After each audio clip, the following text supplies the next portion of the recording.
welcome back to The Independent Pianist. I'm Cole Anderson. Today we are continuing with the Chopin Etudes. This is Opus 25, number 5, the so-called wrong note etude. One of the most unusual and idiosyncratic among Chopin's etudes for a number of reasons. Up to this point, Chopin had written, of course, the 12 etudes in Opus 10, and there are the first 4 in Opus 25. And all of these etudes, with the exception of the Opus 10 number 3, followed a very standard etude pattern, which was namely to have one kind of technical pattern which is repeated throughout the piece. So a homogeneous texture, in other words. The musical interest lies in how the harmony and the figuration interact, and in the ways that Chopin varies the figuration in various places. However, they always have a very dependable texture. That's kind of what makes them etudes in the normal sense. This etude is a little different, though. Here we're verging much closer to the idea of the etude as it was explored by Franz Liszt and some later composers, namely as a kind of character piece that is just generally of imposing difficulty, but not necessarily just focusing on one particular difficulty throughout the entire etude. This etude is also very clearly in ternary form, or ABA form, meaning that the middle section is very clearly different in mood, texture, and even tempo. Again, the only other one of the etudes to this point that had a fairly clear ternary form is Opus 10 number 3. And the contrast between the A and B sections in Opus 10 number 3 is not even quite as extreme as it is in this etude.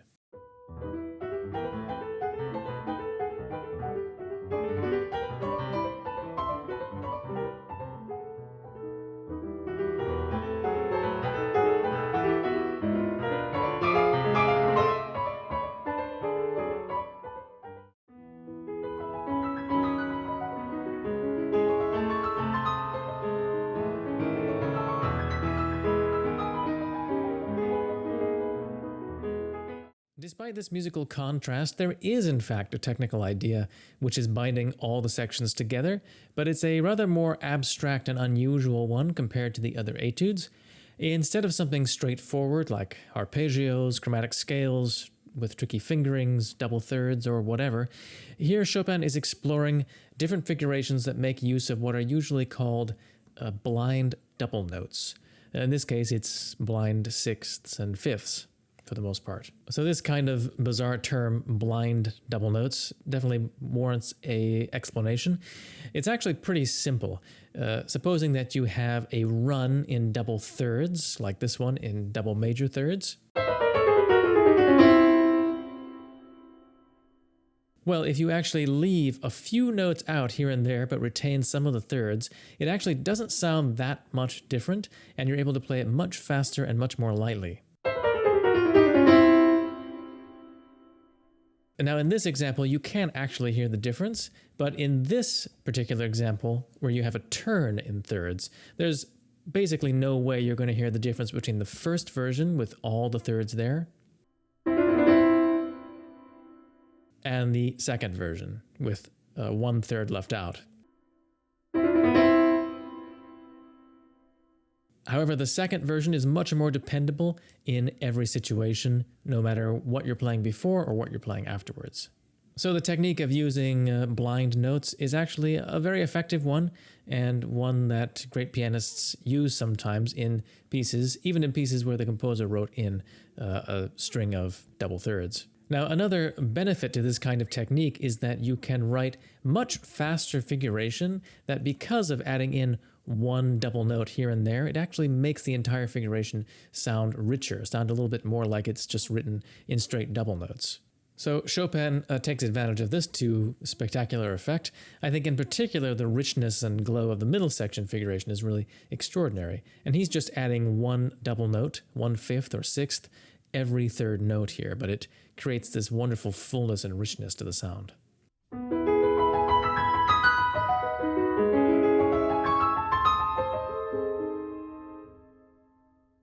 In the opening section, Chopin again is using these blind sixths, but it's something a little bit different. He makes the bottom note of each sixth a very brief dissonance that immediately resolves to a consonance. So the lower voice we're hearing is a series of accented passing tones. Thus the title of this etude, it's sometimes called the wrong note etude. Not Chopin's title, but it's because of these accented dissonances in the lower part at the opening.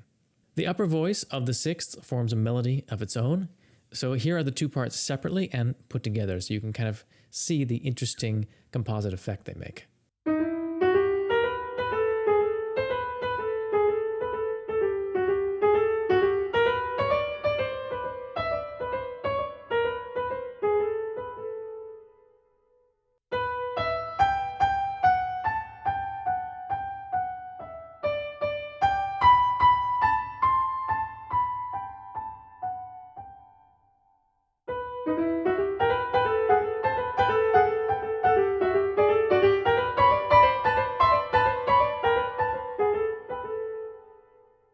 Now, when you add to that the very lightly harped left hand, it makes a really eccentric musical effect, but also a very expressive one.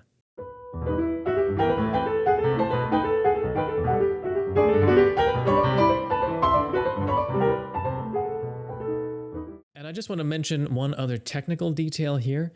Usually you will hear this opening played with the dotted eighth notes shortened, kind of like this.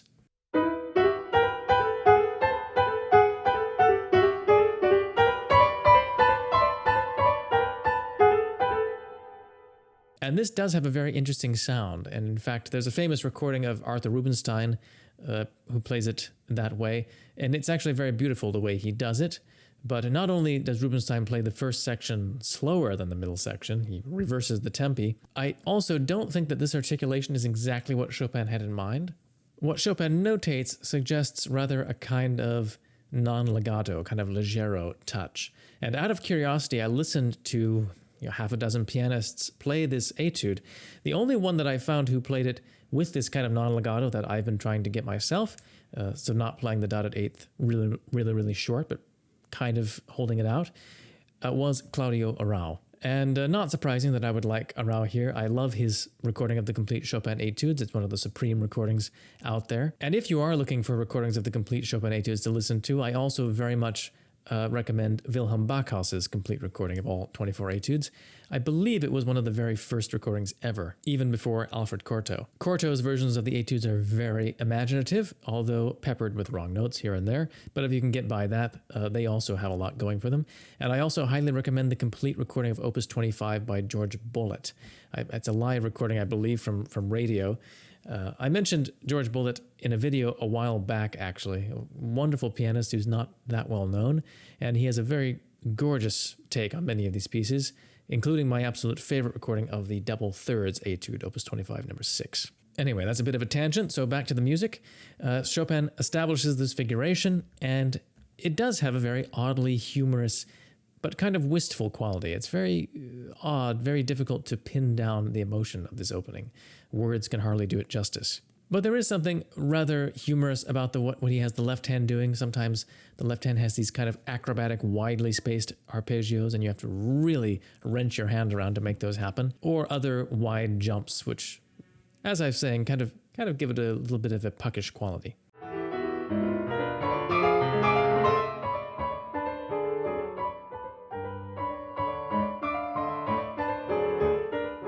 He also treats that right-hand figuration in every conceivable way to extract different sounds. So for example, he changes it a little later to even eighth notes, so it has a little bit more of a singing sound.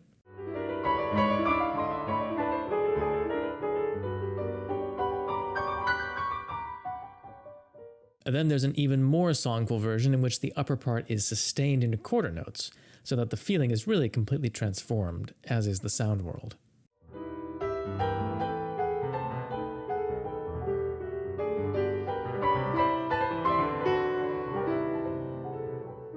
And he does the same thing with the middle section figuration, which I just played for you a moment ago. He transforms this pattern from triplets into sixteenths. So here are the two versions side by side.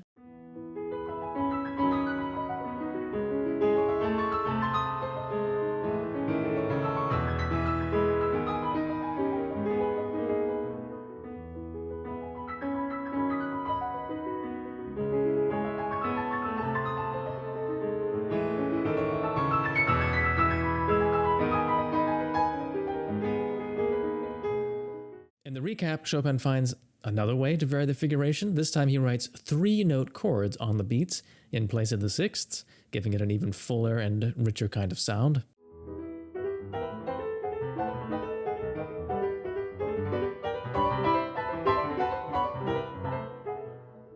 my piano teachers, wonderful, wonderful pianist and pedagogue, Alexander Tutenov, who has been a professor at Southern Oregon University for many, many years, a fabulous, fabulous musician all around. He used to say that Chopin likes to show you how to practice his etudes, what different ways you can vary it and change the accentuation or change the way that you see the pattern. And it's always really important when you're playing things like this to find as much variety as you possibly can. This results in your mastering the figuration in a much more complete way. Well, from a musical standpoint, Chopin saves his greatest surprise for the coda. Here he introduces this really extraordinary bell-like trill, which increases in volume to a really ecstatic level before resolving into this last really beautiful arpeggio. So here's what that passage sounds like.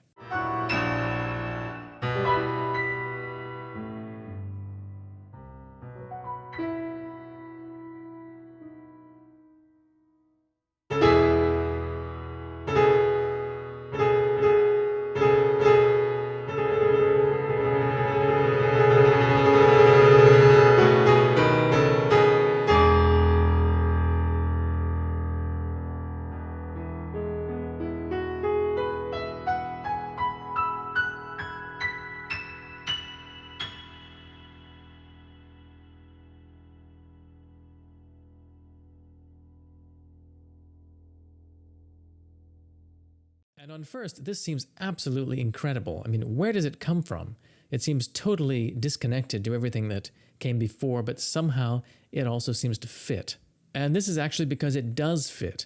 The main idea of the piece, after all, is based on half steps. The dissonant passing tones that are in the lower voice, and the upper part of the sixths at the opening also has a pattern of falling appoggiaturas. So very much related to this idea of a trill.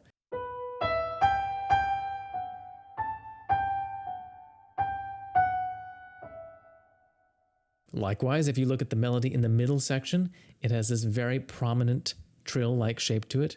So the B rising to the C, returning to the B, then again the G sharp going to the A, back to the G sharp, and that continues throughout the middle section.